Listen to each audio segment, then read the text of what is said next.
مبارکه بود و بسیار کتاب خواندن را دوست می‌داشت. همه شب و مادرش در تنهایی و یا وقت خواب کتاب می‌خواند. در رفت کتاب‌های خانه‌شان کتابی دوست داشته او موجود بود که همیشه پیش از خواب و یا وقت خواب مادرش آن افسانه‌ها را به او می‌خواند. انگیزه باشد مثل آنه که همه آن را در خوابش می‌بیند، افسانه‌ها را در خوابش می‌خواند.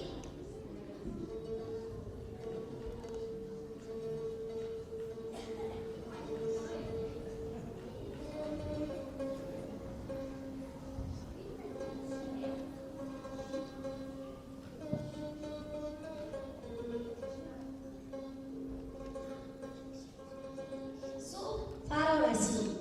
انیسه از خوابش رسیدن و کتاب خواندن شروع کرد.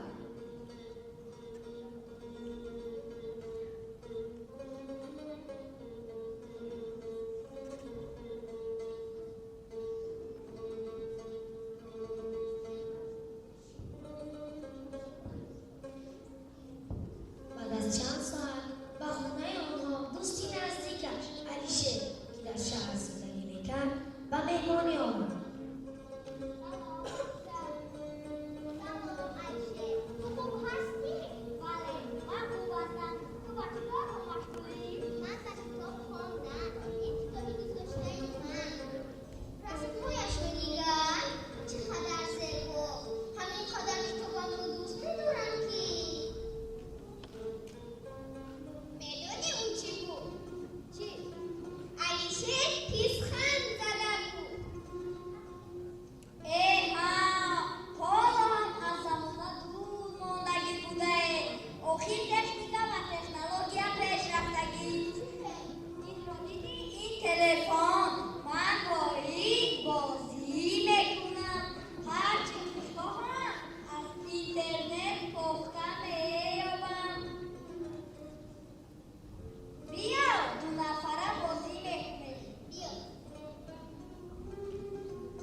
چی شد؟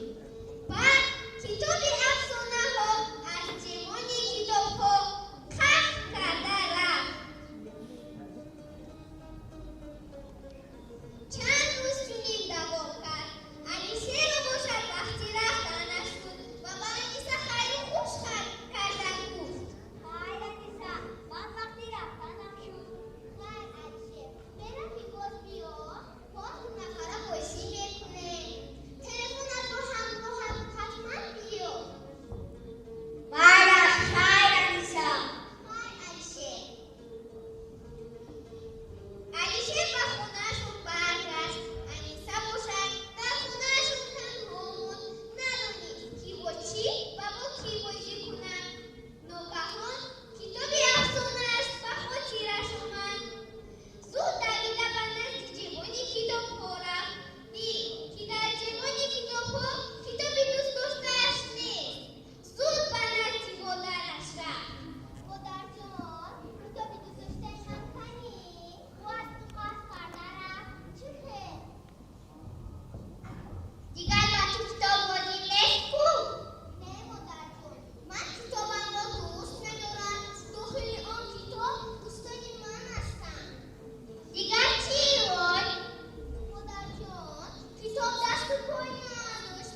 چه خیر رفت؟ کتاب سحر و جادو داشت. همین خیر رفت.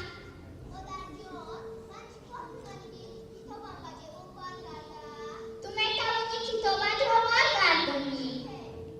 افسانه‌های خواندن در خاطرت هست. میتوانی از آنها کتابچه‌ای سازی. از قوت و قلم کتابت خرسند شده برمیگردد.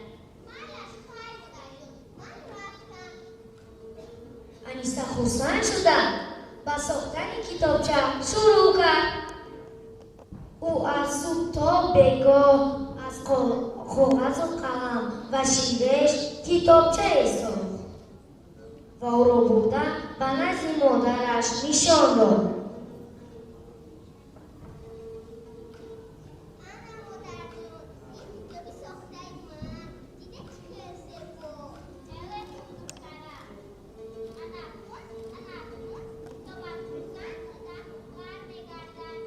مادر از محنتی کرده فرزندش خرسند شد.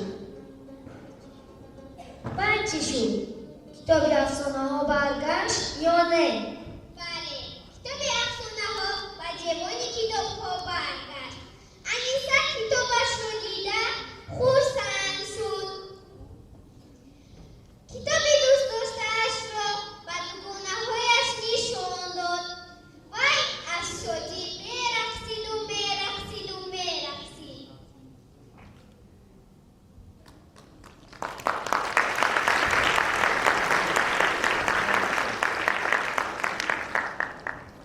همسالان و خوانندگان عزیز، با کتاب دوستی کنید.